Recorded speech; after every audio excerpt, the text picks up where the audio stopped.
Assalamualaikum warahmatullahi wabarakatuh. Anak-anak, hari ini kita melanjutkan materi tentang had minum minuman keras dan mencuri. Sebelum kita mulai pelajaran, marilah kita berdoa terlebih dahulu agar ilmu kita bermanfaat. Al-Fatihah.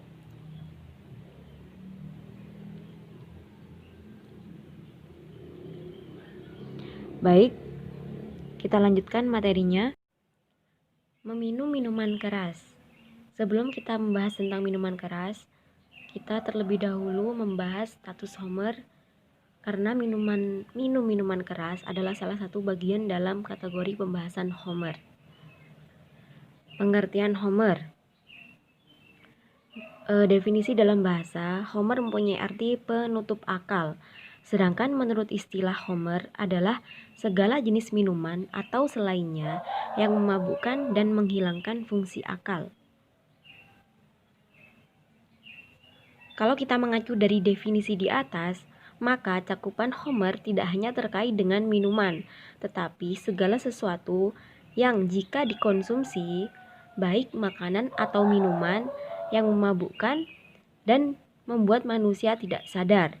Contohnya lagi, ganja, heroin, obat bius, dan lain sebagainya dapat disebut sebagai Homer. Rasulullah bersabda, Ani bni Umar, qala Rasulullah sallallahu alaihi wasallam, kullu muskirin khamrun wa kullu khamrin haramun. Tiap-tiap yang memabukkan disebut dengan Homer, dan tiap-tiap Homer hukumnya haram.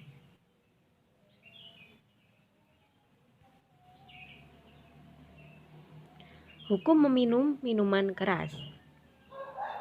Minum Homer termasuk dosa besar dan menghilangkan akal, sebab Homer dengan cara yang dilarang adalah diharamkan oleh semua agama. Barang siapa yang meminum Homer dan minuman yang memabukkan lainnya, maka hukumnya hadnya 40 kali, dicambuk 40 kali, dan boleh melebihkan hingga sebanyak 80 kali dengan jalan yang dikenakan takzir. Jadi tambahannya tersebut disebut dengan takzir, maksimal 80 kali. Dalil yang menegaskan keharaman minuman keras adalah dalam surat Al-Maidah ayat 90 sampai 91. Ya ayyuhalladzina amanu innamal khamru wal maisiru wal ansabu wal azlamu rijzum min amali syaitan fajtanibuhu la'allakum tuflihun. Sesungguhnya minuman keras, berjudi, berkurban untuk berhala dan mengundi nasib dengan anak panah adalah perbuatan keji dan termasuk perbuatan setan.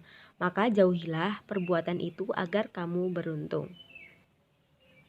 Dalam hadis juga sudah disebutkan, An Jabir bin Abdillah qala Rasulullah sallallahu alaihi wasallam ma askara kathiruhu faqaliluhu haramun. Sesuatu yang banyaknya memabukkan, maka sedikitnya pun haram. Kemudian had minum Homer atau hukum minuman Homer. Sebagaimana ulama telah sepakat akan haramnya Homer. Mereka sepakat jika ada orang yang meminumnya wajib dikenai hukuman atau had, baik dia mengkonsumsinya secara banyak ataupun sedikit. Landasannya dari hadis Nabi, annan Nabi sallallahu alaihi wasallam utiya bi rajulin qatribal khamra fajaladahu bijaridataini nahwa arba'in. Dihadapkan kepada Nabi seorang yang telah minum khamr, kemudian beliau menjiritnya dengan 2 tangkai pelepah kurma kira-kira 40 kali. Ini pendapat para ulama berbeda-beda tentang jumlah pukulan bagi peminum khamr. Dan perbedaannya, jika jumhur ulama atau mayoritas ulama, di antaranya Imam Abu Hanifah, Imam Malik, dan Imam Ahmad bin Hambal berpendapat bahwa jumlah pukulan dalam had minum minuman keras adalah 80 kali. Alasannya bahwa para sahabat di zaman Umar bin Khattab pernah bermusyawarah untuk menetapkan seringan ringannya hukum had. Kemudian mereka bersepakat bahwa jumlah minimal had adalah pukulan sebanyak 80 kali. Dan dari kesepakatan inilah selanjutnya Umar menetapkan bahwa had peminum minuman khamar adalah cambuk sebanyak 80 kali. Kemudian Imam Syafi'i, Abu Daud dan ulama Zahiriyah berpendapat bahwa jumlah had minum khamar adalah dicambuk 40 kali. Tetapi imam atau hakim boleh menambahnya sampai 80 kali. Tambahan 40 kali merupakan takzir yang merupakan hak imam atau hakim. Dan alat pukul yang digunakan untuk menghukum peminum khamar bisa berupa sepotong kayu, sandal, sepatu, tongkat, tangan, atau alat pukul lainnya. Kemudian hikmah diharamkannya minuman khamar. Yang pertama, masyarakat terhindar dari kejahatan seseorang yang diakibatkan pengaruh minum khamar. Karena jika peminumnya sudah dalam level pecandu, tidak akan mampu menghindar dari tindak kejahatan atau kemaksiatan. Karena khamar merupakan induk segala macam bentuk kejahatan. Kalau orang sudah terpengaruh khamar, dia bisa bertindak kejahatan karena dia di bawah alam sadarnya.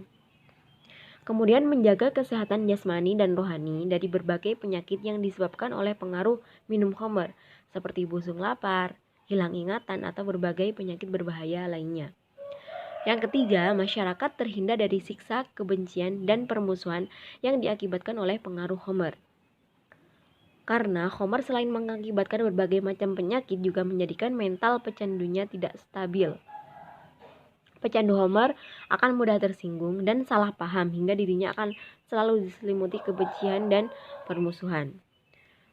Kemudian menjaga hati agar tetap bersih, jernih, dan dekat kepada Allah Ta'ala.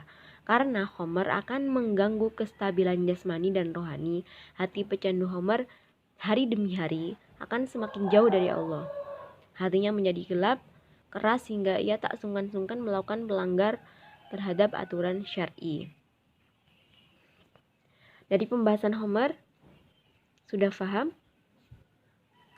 Kalau sudah paham, kita lanjutkan ke E, mencuri. Pengertian mencuri secara bahasa, mencuri adalah mengambil harta atau selainnya secara sembunyi-sembunyi. Sedangkan menurut istilah syara, mencuri adalah mengambil harta orang lain dari penyimpanannya yang semestinya secara diam-diam dan sembunyi-sembunyi. Berpijak dari pengertian di atas, dapat disimpulkan bahwa praktik pencurian yang pelakunya diancam dengan hukuman had memiliki beberapa syarat. A. Pelaku pencurian adalah mukallaf. Kemudian barang yang dicuri milik orang lain. Pencurian dilakukan dengan cara diam-diam atau sembunyi-sembunyi. Barang yang dicuri disimpan di tempat penyimpanan. Jadi barang yang dicuri ini sama pemiliknya sudah diamankan tapi tetap diambil, itu namanya dicuri. Pencuri tidak memiliki andil kepemilikan terhadap barang yang dicuri. Jika pencuri memiliki andil kepemilikan seperti orang tua yang mencuri harta anaknya, maka orang tua tersebut tidak dikenai hukuman had walau ia mengambil barang anaknya yang melebihi nisab pencurian. Jadi jika yang melakukan ini orang tua, tidak bisa dilakukan had meskipun sudah mencapai nisab pencurian. Kemudian barang yang dicuri mencapai satu nisab praktik pencurian yang tidak memenuhi syarat-syarat di atas, pelakunya tidak dikenai had. Tapi hakim berhak menjatuhkan hukuman takzir kepadanya. Pembuktian praktik pencurian. Di samping syarat-syarat di atas, had mencuri tidak dapat dijatuhkan sebelum tertuduh praktik pencurian benar-benar diyakini secara syara telah melakukan pencurian yang mengharuskannya dikenai had. Tertuduh harus dapat dibuktikan melalui salah satu dari 3 kemungkinan berikut. Yang pertama, kesaksian dari 2 orang saksi yang adil dan merdeka. Harus ada saksinya, 2 orang.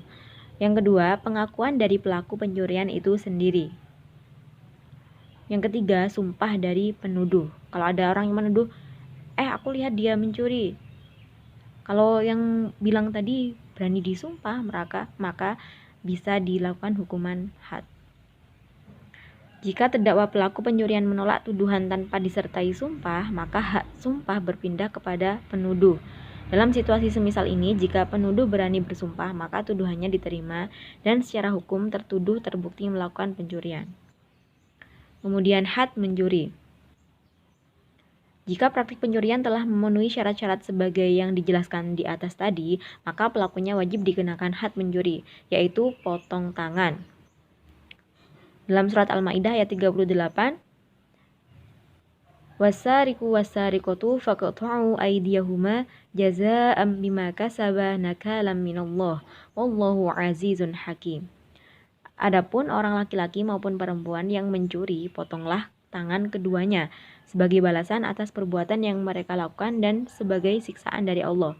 Dan Allah Maha Perkasa, Maha Bijaksana. Dari ayat di atas, maka had pencurian secara umum adalah teknis pelaksanaan had pencurian yang lebih detail dijelaskan dalam hadis Rasulullah. Ini ya. Insaroko faqta'u yadahu, thumma insaroko faqta'u rijlahu, thumma insaroko faqta'u yadahu, thumma insaroko faqta'u rijlahu. Jadi, jika ia mencuri kali pertama, potonglah satu tangannya. Kemudian jika ia mencuri kali kedua, potonglah salah satu kakinya. Jika ia mencuri ketiga, potonglah tangannya yang lain. Tadi kan yang pertama sudah tangan, berarti ini tangan yang satunya lagi. Kemudian jika ia mencuri yang keempat kalinya, potonglah kakinya yang lain. Dan Imam Syafi'i berpendapat had mencuri mengikuti urutan sebagaimana berikut. Potong tangan kanan jika pencurian baru dilakukan pertama kali. Jadi urutannya gini ya, tangan kanan, kaki kiri, tangan kiri, kaki kanan. Tapi jika pencurian dilakukan untuk kelima kalinya, maka hukuman bagi ta'zir dan ia dipenjarakan hingga bertaubat. Sebagian ulama lain, diantaranya Imam Abu Hanifah dan Imam Ahmad berpendapat bahwa hukuman potong tangan dan kaki hanya berlaku sampai pencurian kedua, yakni potong tangan kanan untuk pencurian pertama dan potong kaki kiri untuk pencurian kedua. Sedangkan untuk pencurian ketiga dan seterusnya hukumannya adalah takzir. Kemudian ini kita masuk ke nisab atau kadar barang yang dicuri. Para ulama berbeda pendapat terkait nisab atau kadar minimal barang yang dicuri. Menurut mazhab Hanafi, nisab barang curian adalah 10 dirham. Kalau menurut jumhur ulama atau mayoritas ulama, nisab barang curian adalah 1/4 dinar emas atau 3 dirham perak. Ini diingat-ingat ya, 1/4 dinar emas atau 3 dirham perak. Dalil yang dijadikan sandaran jumhur ulama terkait penetapan had nisab 1/4 dinar emas atau 3 dirham perak adalah hadis yang diriwayatkan Imam Muslim dari Aisyah bahwa Rasulullah menjatuhkan had potong tangan pada pencuri 1/4 dinar atau lebih. Itu ya salah satu hadisnya. Kemudian ini, adapun tentang harga dinar atau dirham selalu berubah-ubah. 1 dinar emas diperkirakan seharga 10-12 dirham. Jika dihargakan dengan emas, 1 dinar setara dengan 13,36 gram emas. Jadi perkiraan nisab barang curian adalah 3,34 gram emas. Pencuri yang dimaafkan. Ulama sepakat bahwa pemilik barang yang dicuri dapat memaafkan pencurinya, sehingga pencuri bebas dari had sebelum perkaranya sampai ke pengadilan, karena had pencuri merupakan hak hamba atau hak pemilik barang yang dicuri. Jika perkaranya sudah sampai ke pengadilan, maka had pencuri pindah dari hak hamba ke hak Allah. Dalam situasi semisal ini, had tersebut tidak dapat gugur walaupun pemilik barang yang dicuri memaafkan pencuri. Jadi kalau kasusnya sudah sampai ke pengadilan, maka had harus tetap dijalankan meskipun yang dicuri sudah memaafkan.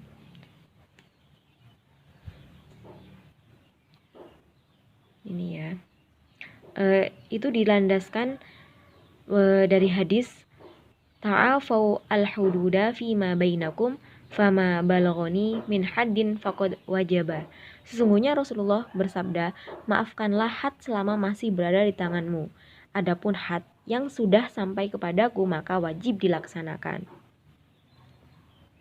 Hikmah had bagi pencuri. Ini ya hikmahnya.